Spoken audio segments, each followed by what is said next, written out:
10, 9, 8, 7, 6, 5, 4, 3, 2, 1. Are you ready for the greatest show in fantasy football history, hosted by the incomparable Scott Connor and the one and only Ray GQ?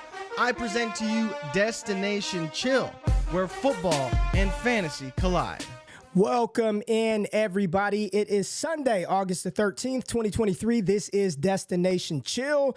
Y'all know who it is, man. It's your boy, Ray G. I am joined by my esteemed colleague and co-host, Scott Connor. You can find him at Charles Chill FFB on Twitter, and you can find me at Ray GQ. Tonight, we have a great show on tap for you tonight. We are talking all dynasty and dynasty strategy while we allow some people to get into the building. Scott, you know we don't want to banter around too much, but you are just coming back from the 2023 Fantasy Football Expo. Really quickly, thoughts on the event, and good to have you here, man. Yeah, back for another week. It's been a long weekend, but I was excited to do this show ever since you told me what the topic was going to be early on this week. It's like, I can't miss this one. So it was a long weekend. I got to say, anybody that has not been to the Expo, it gets better every year. This was bigger, better than it's ever been. I think this is the fifth year. It's the fourth time I've been, but the fifth year, I believe, overall. But it just gets bigger. I mean, everything now moved basically to the Hall of Fame Stadium, where it's like it feels like you're on the big stage. So anybody that can make it next year, I plan to be there, plan to run it back for another season. But it was fun. A lot of people that I listened to before I even was in the content space. So getting to chop it up with just a lot of people that are really, really cool. You know them only by Twitter handles or profile pictures, but then be able to shake their hand and kind of size them up and see what they're all about. Yeah, good time. I'd recommend anybody that wants to attend next year. Check it out. We'll be there again. There it is. And I think there was a little echo going on, but I think we got it fixed. Scott, they said you were echoing like crazy. I think it was my fault, actually, Scott. So they're blaming you, but blame me. I think we got it fixed. I'll look at the comments and make sure. But yeah, I wasn't able to attend this year, Connor, but watched all the videos from it and saw pictures, and it looked like a good event. And hopefully I'll be able to make it next year. And James said we are good now. Thank you, James. We got James in the building, Philip, Alex. I see Dynasty Barry in here. What's going on, Barry, Jasmine?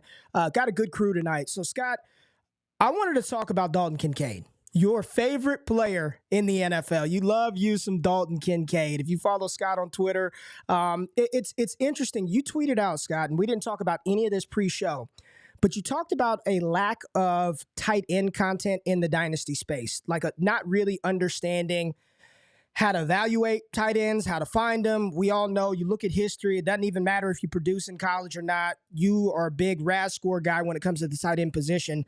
But I just want to reflect, because Jasmine said as we started the show off, she said, I'm not a big Kincaid fan, changed my mind tonight. And Scott, I don't know if you're going to change anybody's mind. I don't know if I'm going to change anybody's mind, but I do want to have a conversation around this player in particular and around rookie tight ends in general. So let's, in my opinion, Scott, a couple of years ago, I think it was George Kittle. I think it was around the George Kittle year is where it felt like people started to chase the elite tight end, right? Because Kittle kind of came out of nowhere. Iowa, athletic, he was cool.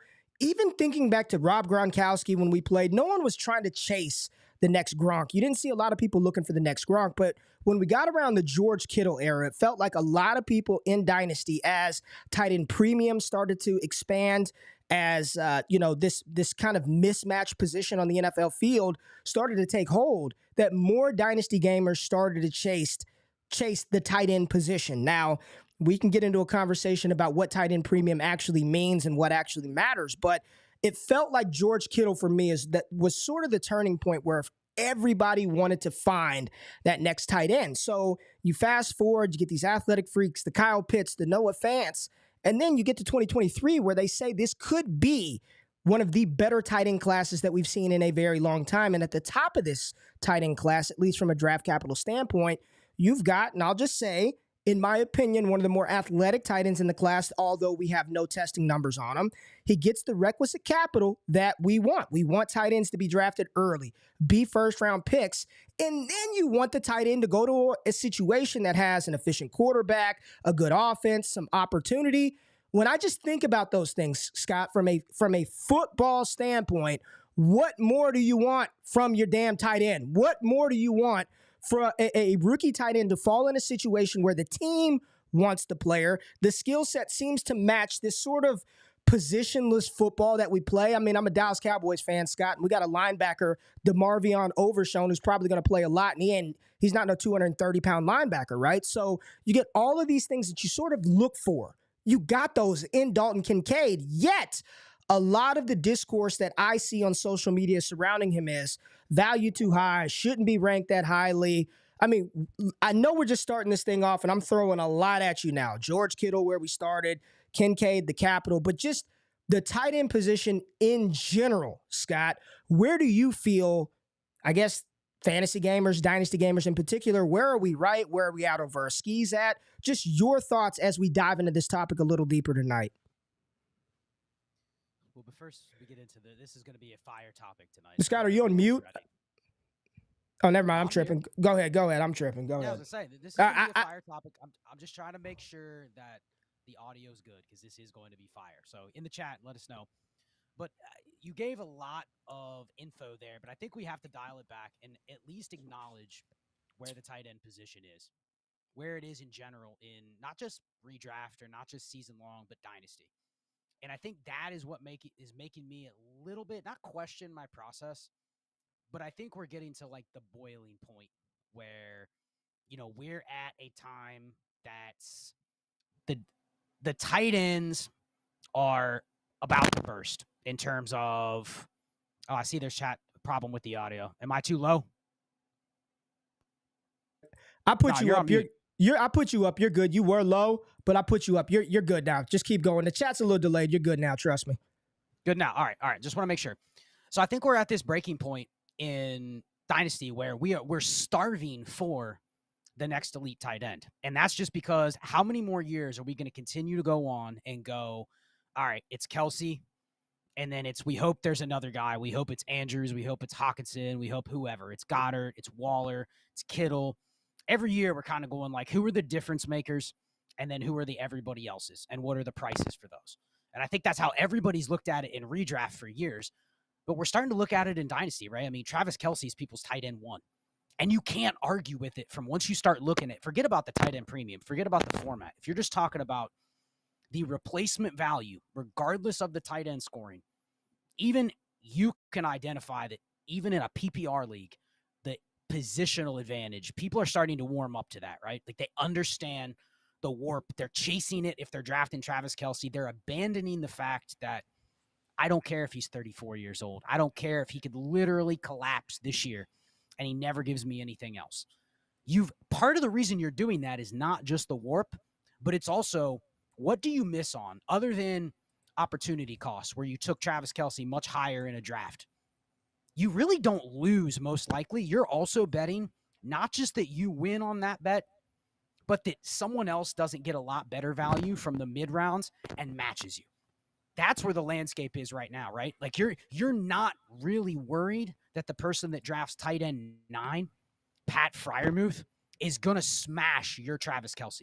Now, your Travis Kelce might bust, but I think we're just at this flat point where nobody's really scared of getting burned by somebody at a cheaper cost, so they're willing to invest in the peak asset, even if it's really expensive, and it might fizzle out. Like they've already acknowledged that, hey, I'm riding. When you take Travis Kelce in a startup, you're riding him out, right? Mm-hmm. There is no getting out. The only get out would be he produces for a year, and then I can sell somebody on the same exact scenario next year if he survives another season, right?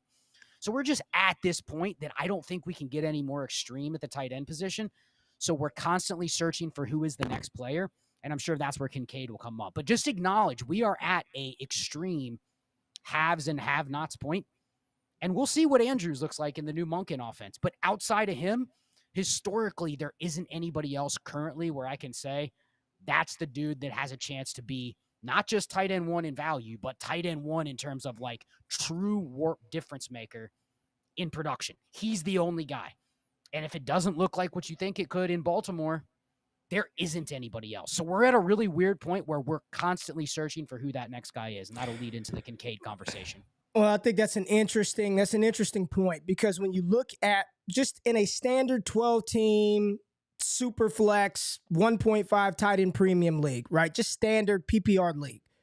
It is Travis Kelce at the top of the replacement chart. It is him, and then it's a big gap, and then it's almost everybody else, right? So when we're looking at tight end in Dynasty, in my opinion, like, I'm just removing Kelce, dude. Like, he's just a different cat. He's a different guy. He is or will go down as the greatest or second greatest tight end to ever play the game. And I don't want to hear anybody, any damn Ozzie Smith or Ozzie Newsome, whichever Ozzie it was.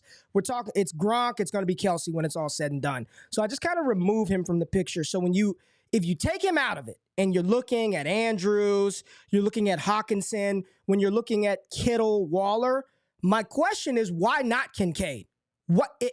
Everything that you want. And again, Scott, and I know what you'll say, well, we don't really know how athletic he is.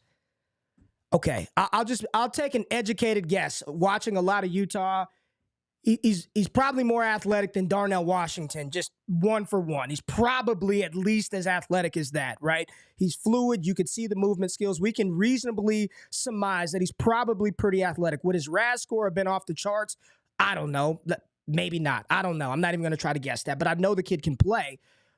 Why is there so much discourse around this player in particular? We wanted a rookie tight end to go to Dallas, to go to Buffalo, to go to Cincinnati. Dallas got one. Unfortunately, he was hurt. Buffalo got one. We're excited. We thought the Chargers would take one. They didn't do it. Green Bay got a young tight end. So as I look across the NFL today, and a lot of people point to Kyle Pitts and, well, look how shitty he's been. And reality was, the dude had 1,000 yards as a rookie. He just scored a touchdown or two. That was the big problem. Why can't Kincaid be, and I think it's two different conversations. Does it matter? We'll talk about that from a replacement value level, but why can't he be Dynasty tight end 3 or 4 or be viewed or thought? Why is it so taboo? Why is it so bad and awful to assume, or to at least to take the approach in the game of Dynasty to say, I'm willing to bet on that guy, the guy that caught 17 effing passes versus USC in a game. I want to bet on the guy that the Buffalo Bills have tethered to Josh Allen for the next 5-6 years. Why is that a problem to feel value or invest in said asset, especially in a rookie class as you look at it, Scott? I mean, who else are you going to take? Mingo?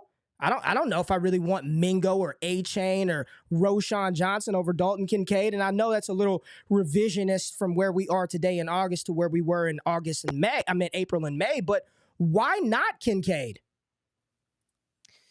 Well, I think you hit on a very key point that I think we need to dive in a little bit deeper, because you asked me two questions in that soliloquy of all comments. You asked me two different things. And I don't want to push this off to later in the show because I think it's important to define it. So we're starting with, you mentioned why not Dalton Kincaid, and I acknowledge everything that I have kind of, I don't want to say ignored, but you have to give the props to Kincaid for the draft capital, and you also have to give props to him for the landing spot. You can't argue with either of those things. So for those two reasons, I think the answer to why not Kincaid is it can be Kincaid. And I can't deny that no matter what else I'm talking about. But I think you can also go back, and I just want to throw out some numbers here for people.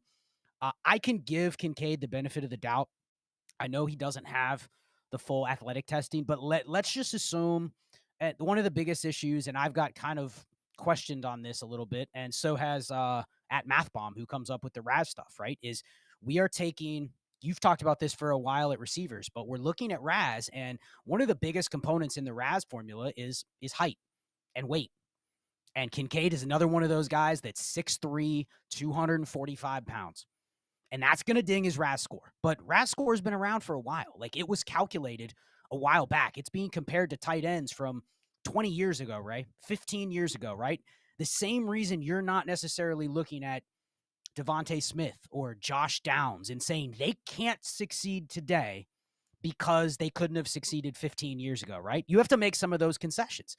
Same with Devon A-Chain or Jahmyr Gibbs or James Cook. You can't look at players from the past and go, those guys can't succeed today. So if you're going to acknowledge that at other positions, the size comparisons and the game is changing, I think you have to do the same thing at tight end. And this is a huge season for that. Kincaid, Laporta, Dulcich from last year, Chiggy from last year. All of these guys are small. When you plug them in the RAS score, it doesn't mean they're not athletic, but they're going to get dinged because they're 6'3". They're not 6'6", 260 pounds, right? They're just not. Who is, though? Who is, like, Scott, I'm not saying you're saying this. This is my biggest thing with the size argument. Who the fuck is? Who you know what I'm saying? Not just tight end, Scott. Across the league. Tank Dell. Jahmyr Gibbs, he ain't 220 pounds. It's not stopping anybody from. The game is changing. This isn't 1995 where your Mike Backer was 6'4", 260. You got linebackers 220. 219 playing linebacker in the NFL. You got D tackles. Aaron Donald ain't 320. What is Aaron Donald? 280 something? Playing the one technique in the league. The game is changing, and I think because the game is changing, you don't see anybody talking about that BMI this year, right? Devontae Smith, can't be good. Too skinny, too short, too little. No one's talking about that now. So these tight ends today, they don't even look like Gronkowski. Who looks like Gronk in the NFL that's playing tight end now? That's worth a damn. So here is I'm just hypothesizing this because that's what we try to do. We try to forecast, and we're going to be wrong, right? But if you look historically, just how you would screen out what I would look for in a tight end. Kincaid checks all the boxes. He's got the draft capital. Let's just give him, for the sake of argument, let's say he comes in at an 8+ RAS score, not a 9.9, 9.8, but he hits the minimum, right? Like historically, I've gone back and done all the research on top 24, top 12, top 5 tight ends. And if you're just filtering by those basic things, RAS score, 40 time, and draft capital, you can literally hit 80+% if they check all 3 boxes. Once you get to 1 or once you get to 2, it's a little bit lower. But the one thing I do know, if you're outside of all 3, it's a bad bet, right? So let's just give him the benefit of the doubt that he's already checked those 3 boxes. So right there, you can't ignore him at all. You have to at least say, okay, he's filtered in the sample size of the players that I would go after. Same if you count 2nd or 3rd round draft capital. So you got to throw Musgrave in there. You got to throw Laporta in there. You got to throw Mayer in there. Like Mayer's on the fringe with the sub 8 RAS. But the point is you have to at least filter them into the sample.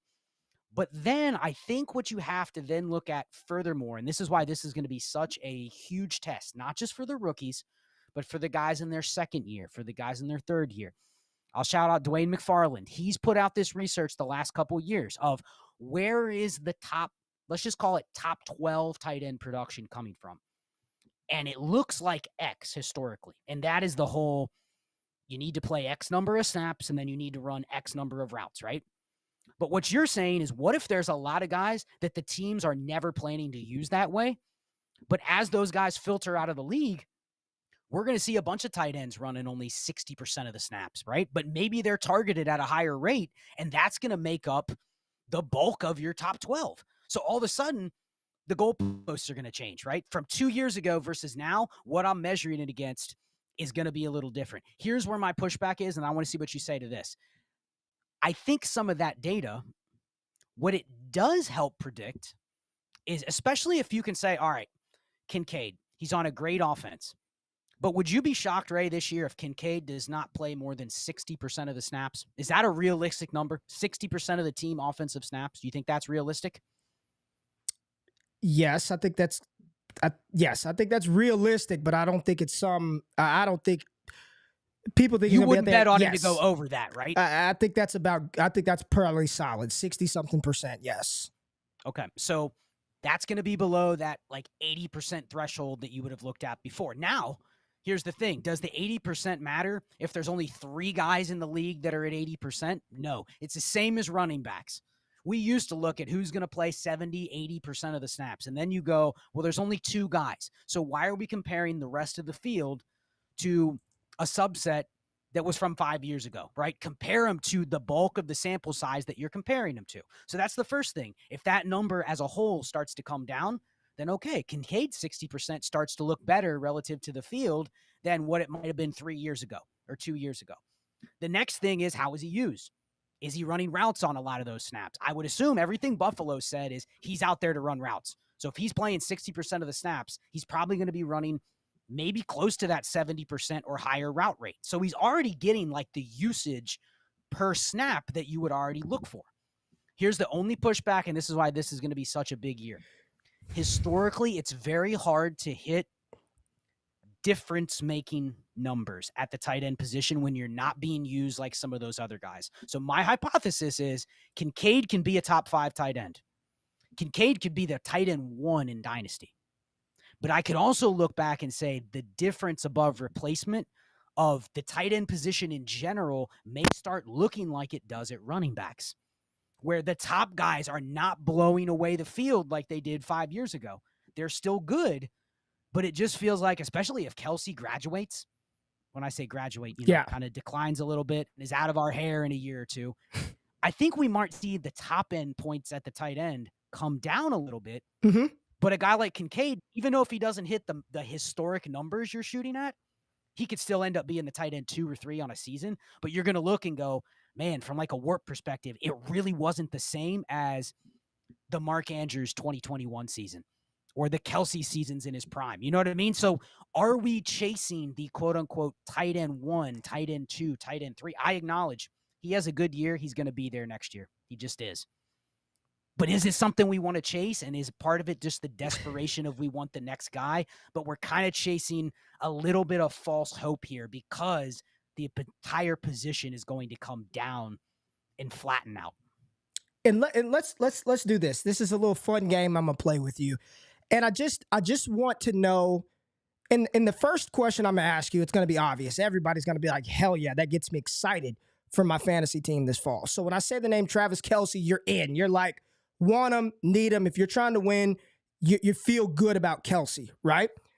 I throw Mark Andrews out there. I'm just going to assume you feel pretty damn good about that. Man, you got Mark Andrews, you got Kelce, you're in good shape.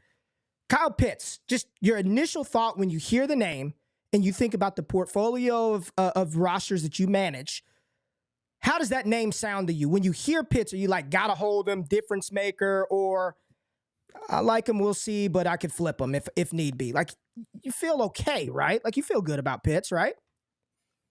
I mean, you asked earlier, you said who is. Mm-hmm. It's Kyle Pitts. And he's got, I know we love looking at it's a small sample size. It's he's got a big piece of the pie, but it's a small pie, right? Mm-hmm. But he hits all those marks, and it's the reason why you're going to see people just continue to pound Kyle Pitts year after year after year. We may be in year 7, and people are going, you know what? If this is the year his offense changes, he's going to do it. Yeah. So I think he is the answer. It's the one you said before. Who is? It's still him. He's 6'6", 260, and he's more athletic than every guy that's 3 feet or 3 inches smaller than him and 25 pounds lighter. So, I mean, he is truly a unicorn. We're never going to – wouldn't you say we're probably not going to see another profile like Pitts? It's a different cat. It's a different cat, man. There's nobody coming up right now that looks like him in the college game, at least that we know of right now. Maybe they pop out of nowhere, but right now – and, I mean, you saw Pitts coming 2 years before. You're like, all right, as long as he stays healthy, this is going to be a guy. When I say the names TJ Hockenson, George Kittle, Dallas Goedert, Pat Freiermuth, like just the feeling those names invoke. How do you feel when you hear those names? Kind of like, sure, but I mean, they all have a flaw. They all have a flaw. There's one thing missing from them that keeps them in the Andrews Kelce range. Absolutely. So I think to your point, Scott, all of those guys, those are the top, according to Keep Trade Cut, those are your top 8 tight ends in Dynasty. Absent, we didn't say Dalton Kincaid because we're talking about him right now. Those are your top 8 tight ends. So I do think that, generally speaking, we are chasing probably, if you're just looking at a replacement level value, probably chasing a position that, Scott, the more I think about it, does it really matter? I know, do those guys truly and not understand what we're saying here? I'm not saying Pat Freiermuth doesn't matter for the Pittsburgh Steelers. I'm not saying Pat Freiermuth isn't a good tight end. I'm not saying Dallas Goedert isn't an awesome NFL tight end. But replacement level value, looking at what those guys score you per week and how they help your teams actually win, compared to you just go over on that chart and look at the running backs and the wide receivers in that similar tier, we might be, Scott, chasing something that is quite replaceable as far as what we want them to do in fantasy football. We very well could be doing that right now as we speak. Yeah, I mean, that comes back to the warp, right? Go back and look at, we've done a lot of content talking about running backs. And I think tight end's going to take a similar boat where it's going to go in a similar direction, where it's going to start to flatten out. And you're going to, like right now, I can probably bet that there's going to be a running back or two over the next year that gets somewhere close to like the peak Eckler or McCaffrey or Kamara seasons, right? Probably going to happen. It's a decent bet that one of them might do it. The problem is it used to be 3 or 4 of them might do it, and now it's 1. So I'm having to make the bet between all of these guys. And I see the chat talking about Dulcich and Chiggy and Laporta. I lump them all in because historically, if you are under 6'4" and you are under like 245 pounds, you are on the small side. So Dulcich measured in, I think, like 6'3" and a half. But all of these guys are historically small, which is why their RAS scores are not 9.8, 9.9. Like, here's a guy we don't appreciate that came out of nowhere last year, Ray. You didn't mention him because I think he's right outside. Evan Ingram, 6'3", 230, but also managed like a 9.6 RAS. Do you know how athletic you have to be to have a 9.6 RAS at 6'3", 230? Because he's in the bottom like 20 percentile for height and weight. Like, that's small for a tight end.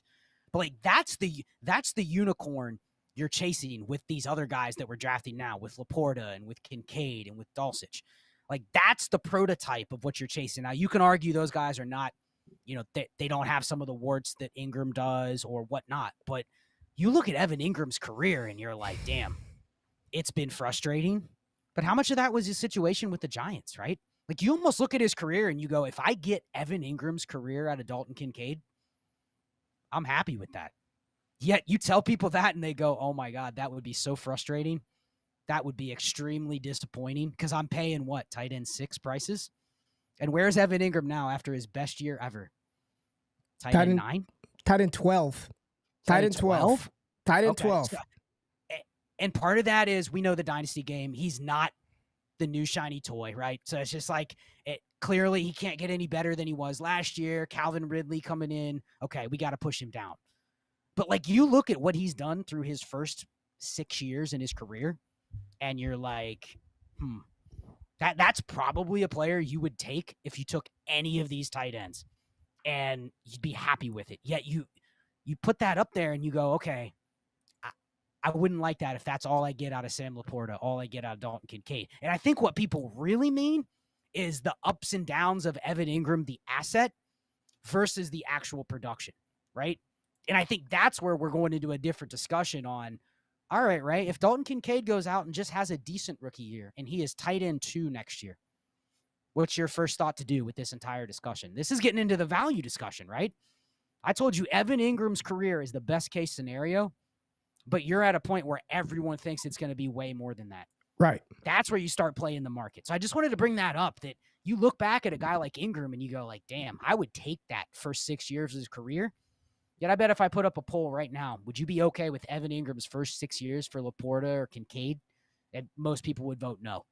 And it's just recency bias. They just have bad memories, but they don't forecast what the asset's going to look like. You know why I think that is? And I think this conversation is really starting to create an epiphany here for me. You know why that is, Scott, in my opinion, why people really don't like Evan Ingram. They really don't like David Njoku. I mean, they like him. They don't love David Njoku. No one loves Cole Kmet. Like, you got to play him. So you're like, okay, they're the starting tight end. Let's throw them out there. I think subconsciously people understand, even though we don't talk about it. And I have not really acknowledged it either until this show, until about 15 minutes ago or 10 minutes ago.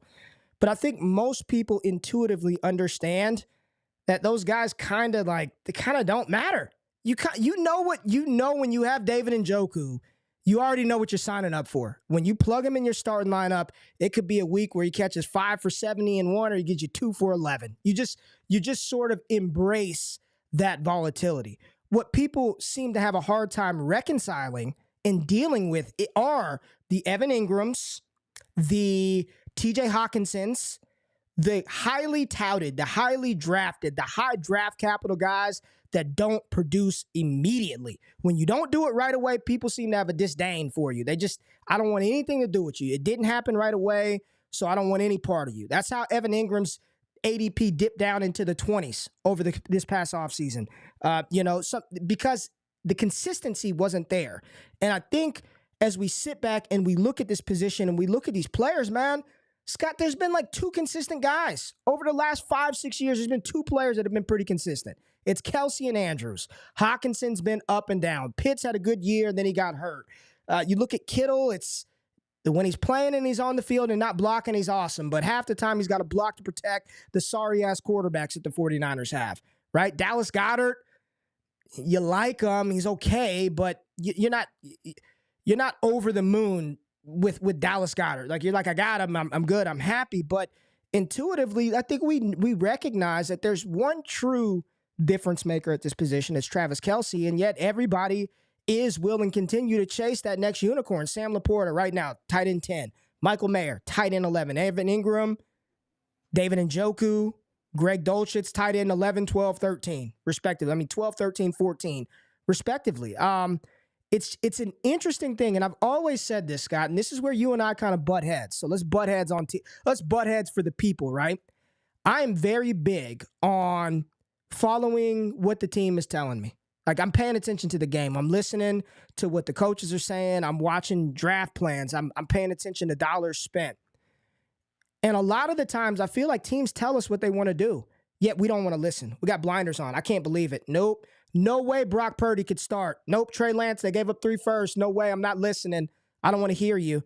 Then all of a sudden he's in there and Trey Lance is looking like he's probably going to be the 3rd string quarterback. For right, wrong, or indifferent. I'm not a Lance hater. I'm just telling you what clearly the 49ers have been telling us for months. And you look at Buffalo, after giving Dawson Knox an extension, what did they do? What did they had holes that they could have filled in all types of places, and they went out and they drafted this guy, the player that was considered the top tight end in this class. You look at it, the same thing sort of happened a couple of years ago, and I was arguing with so many people back in the day when I would argue. I don't do that shit anymore, but the whole Blake Jarwin, Dalton Schultz thing, I'm like, y'all, like, Schultz got on the field. They're not going to take him off the field. Like, the team is telling, they're going to play him. Then all of a sudden, you look up Dalton Schultz, 2 back-to-back top 6, top 8 tight end seasons for free. Right? I've talked about this with Isaiah Likely. I don't give a damn about his RAS score. I don't care about none of that shit, dude. As far in this example, he got on the field as a rookie and was productive multiple times. I will put the mortgage on it he doesn't come off the field this year, regardless of what the RAS score is, because he's already shown a level of competency at the highest level at one of the more difficult positions as a rookie. Right? I'm not saying he's taking over from Mark Andrews. I'm not even saying he's the type of cat that you want to start week to week. Play him as a tight. I'm not saying any of that. All I'm saying is he's going to continue to have opportunity to play, right? I'm following what the teams are telling me based on real football, not no hit rate, just what's happening in the league. And I look at this situation in Buffalo, and what I feel Buffalo Bills are telling us is, we want a mismatch problem like Kansas City. Look at what they have to get through, Scott. Just think about Buffalo. Don't think about fantasy. Don't think about look at what is Buffalo's objective? It's to win the Super Bowl. That is their goal. Their goal is to win the division, win the conference, get to the Super Bowl, and bring home a title. Who do they have to get through in order to do that? Arguably the 2nd best quarterback in the league in Joe Burrow. Arguably the best receiver in the league in Jamar Chase and that high-flying offense. They got to get through Burrow. They got to get through Lamar. They got to get through Nick Chubb and Deshaun Watson. They got to deal with Bill Belichick and their defense, Aaron Rodgers and that defense.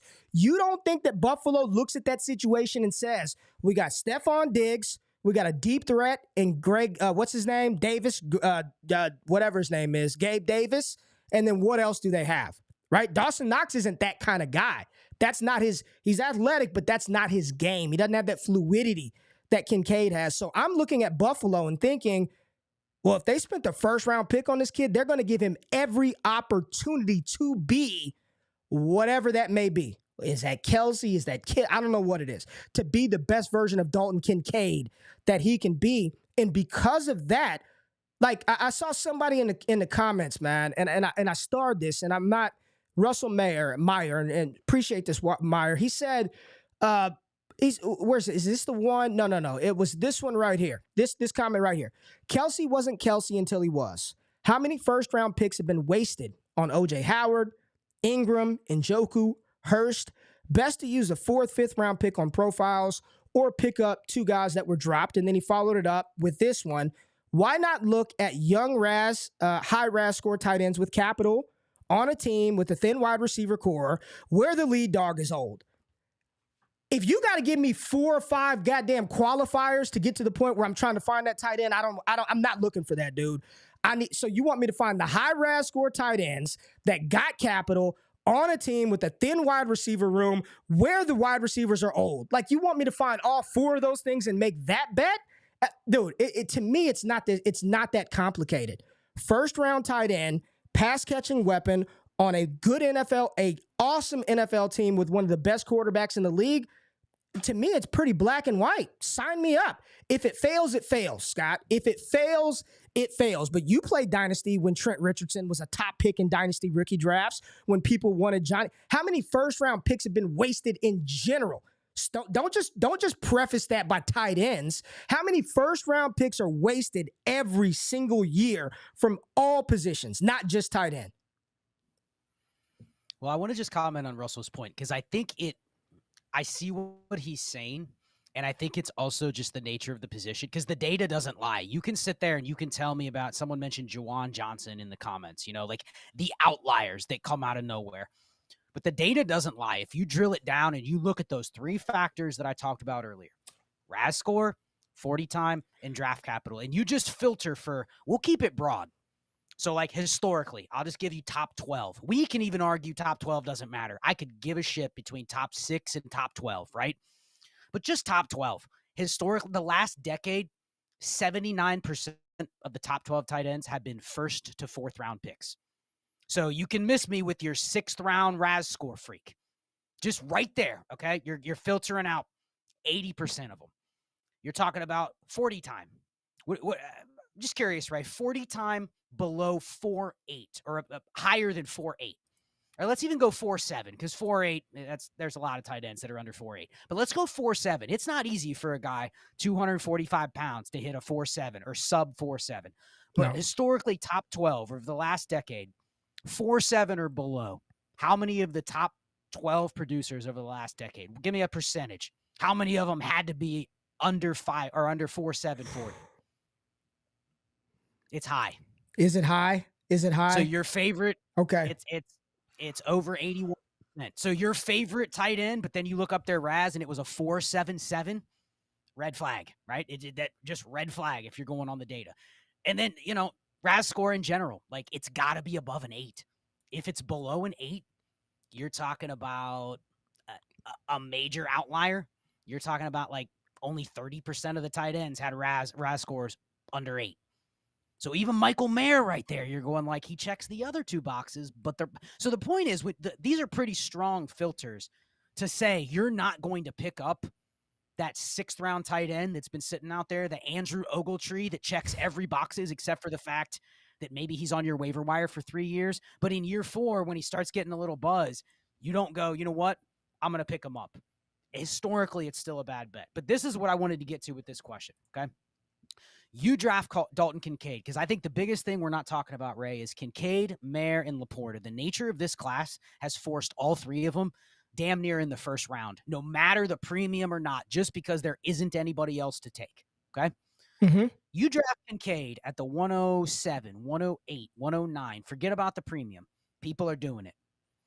And I've said all year, dude, if it's a 1.5 premium, I don't want to take him in the 1st round. But there's a point where you go, okay, do I really want to take Zach Charbonnet over him? Do I really want to take A-Chain over him? So at some point, you have to make the decision. And I'm guessing in your league, if you don't want to make the pick, guess what nobody else wants to do? Bail you out and trade for the pick. So at some point, you're like, all right, I got to take Kincaid. And a lot of people have messaged me and said, I took Kincaid at the 109, laugh out loud. I know you don't condone that or whatever, but I did it. But here's my question, Ray. You took Kincaid just in a 1.5 start 1 lineup league. Right? Uh-huh. Mm-hmm. What is your plan with him? What is your expectation? Because I can totally acknowledge he's going to be a solid tight end. He's Dallas Goedert. He can get to that range or higher. Okay, that's fair. But what are you doing if he hits that? Let's say he's a top 10 producer this year. Then what? What is the goal when you pick Kincaid? Because I will not argue if the goal is, okay, I'm going to draft him for all the reasons Ray has talked about. For the point, you made a great point. I've heard numerous NFL shows talk about this. Why did they take Kincaid? First and foremost, if they get in a one-drive scenario against the Bengals or the Chiefs, they need a guy that can do something different than what they've done because they haven't been able to hang with those teams. So he might be the one guy where they go, you know what? We can call 2 plays that involve a tight end that we couldn't have called last year. Yes. And that could be the difference between a first down, which leads to a touchdown, which leads to a win. So from an NFL perspective, I get it. You draft Kincaid, though. He's a top 12 tight end as a rookie. What's the plan? You know what I'm doing. You know what I'm doing. But let's talk about that, because I think there are people that hear me hate on Kincaid, and I think he sucks. I'm acknowledging he has all these factors going on. He's tied to the Bills. He's tied to Josh Allen. That alone, why do we like Devontae Smith or T. Higgins or Jalen Waddle or Jordan Addison? Partially, it's because of their offense and their quarterback, right? Mm-hmm. They are no better than a lot of other receivers that are stuck in shitty situations. But we acknowledge, hey, Joe Burrow can carry a second receiver, and he can still be better than Brandon Ayuk or DJ Moore. Even though you look at your Trinity and you go Higgins, Ayuk, DJ Moore, they're damn near the same thing. If they switch places, you'd be higher on Ayuk than Higgins. Yes. No doubt. So it's the same with Kincaid. He has all those things going for him. You draft him, though, 107, 108. He's a top 12 tight end. Then what? Because now we're leading in. If there's 3 rookie tight ends that are top 15 this year, what are people going to do with Brock Bowers next year? Oh, man, he's better than all these guys, and he's got to be the next Kelce. But the reality is he's probably just in this same mix. Like, it's a real hard bet to say we're going from, damn, tight end 6, tight end 7, to I'm ascending to the Andrews, Kelce, Jimmy Graham, Gronk level. Like, that's the big bet. I see a lot of people saying top 12 finish, and I'm 100% flipping. Sell, sell, sell. And I'm just going to, like, you know those movies that start with the end of the movie first and then they run you back through it? Like, that is what you should do. Like, you should. And you're saying if he finishes top 10. Scott, what I want to happen is week 1, I want him to smash week 1. I want Kincaid to go out there week 1, get targeted 10 times, catch 7 for 82 and score twice. That's what I want. I want that to happen, because at that point I will sell him, right? Because I'm not banking, and you're probably going to get max value. I'm not banking on him becoming Kelce. I cannot stress how unfair that combination is. And when I say Buffalo's version of Mahomes and Kelce, I don't mean producing and replicating what they do. What Kelce is doing, like I believe he's recorded more receptions at this point of his career faster than any tight end in NFL history. I mean, he's on a different planet. We're truly watching one of the greatest players to ever play football at this position ever right now in his prime.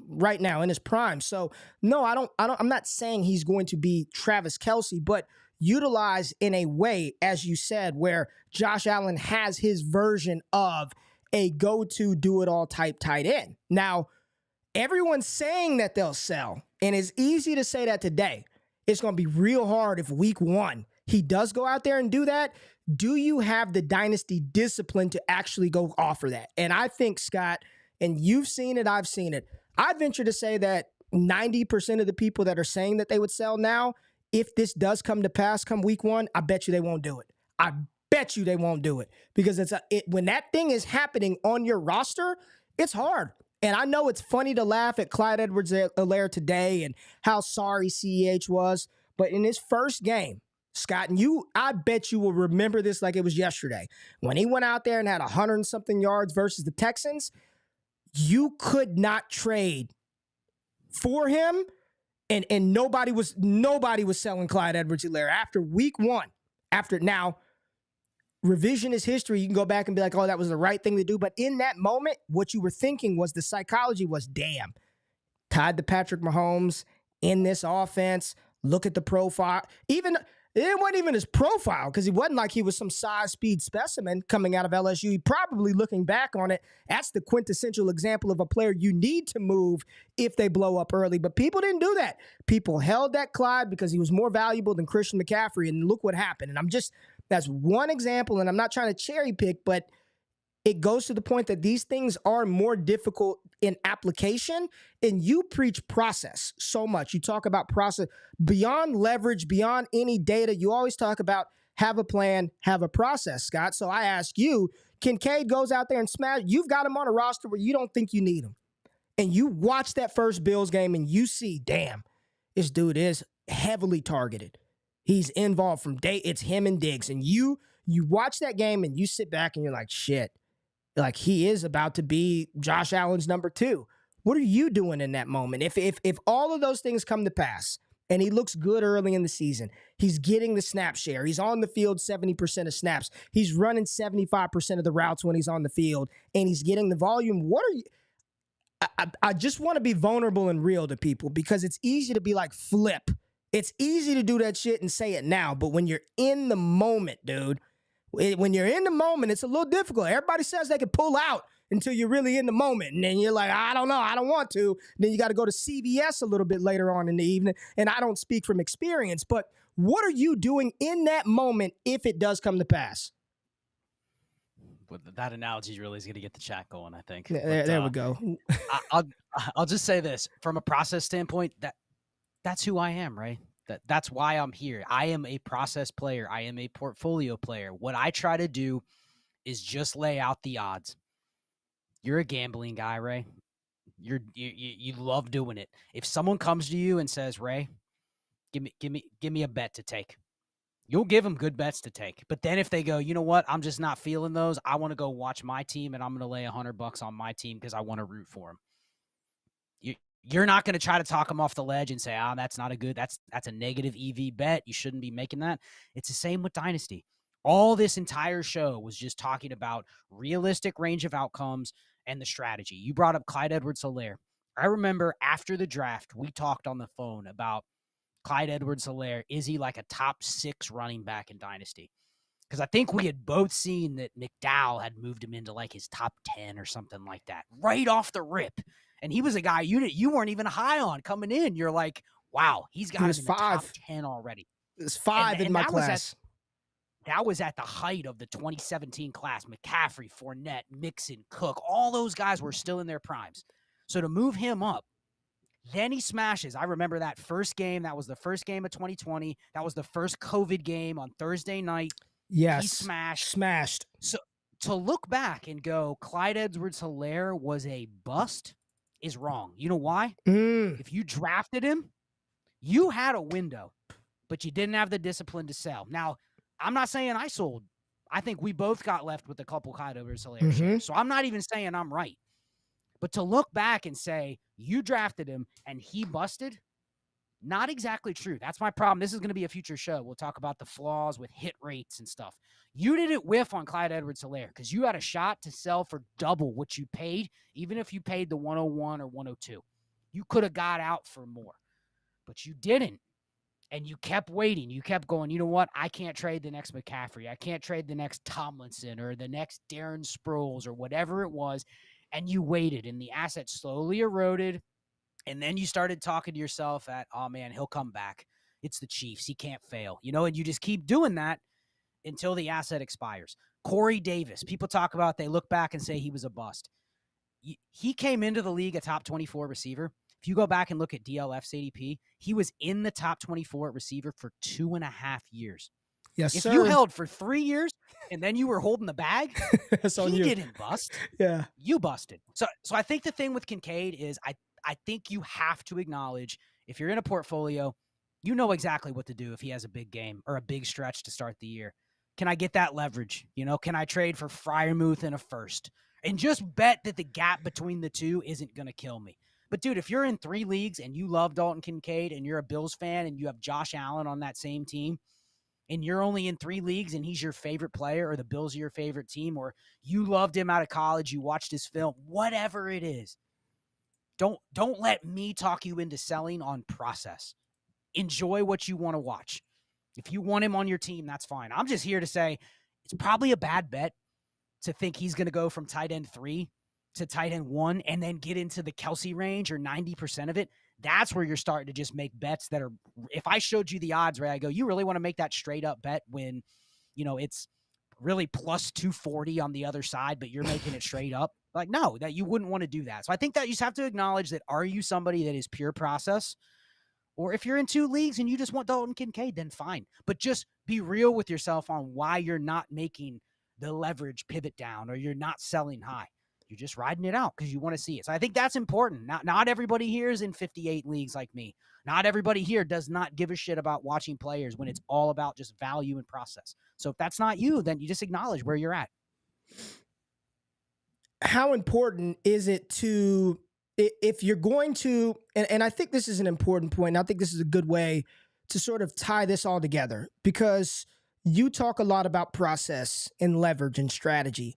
I talk a lot about it, right? We come at it from a little different lens, but we agree, Scott, is different as our processes are. People would be shocked at how I think about 95% of things we're aligned with. And the things that we aren't, they're normally surrounding players that don't even matter anyway. So we're just arguing to argue. We're talking about George Pickens or Isaiah Spitz, players that don't even matter anyway. We're just kind of arguing about scheme and stuff. But I think something that's really important is there are a lot of people in the chat now, and there's going to be thousands of people that listen to this after the fact. Just if you had to give people, because you're right, and much like betting, if you are going to follow an EV process, like there is no thinking about it. You can't pick there are no favorites. There are no, well, he's my favorite and that's my favorite.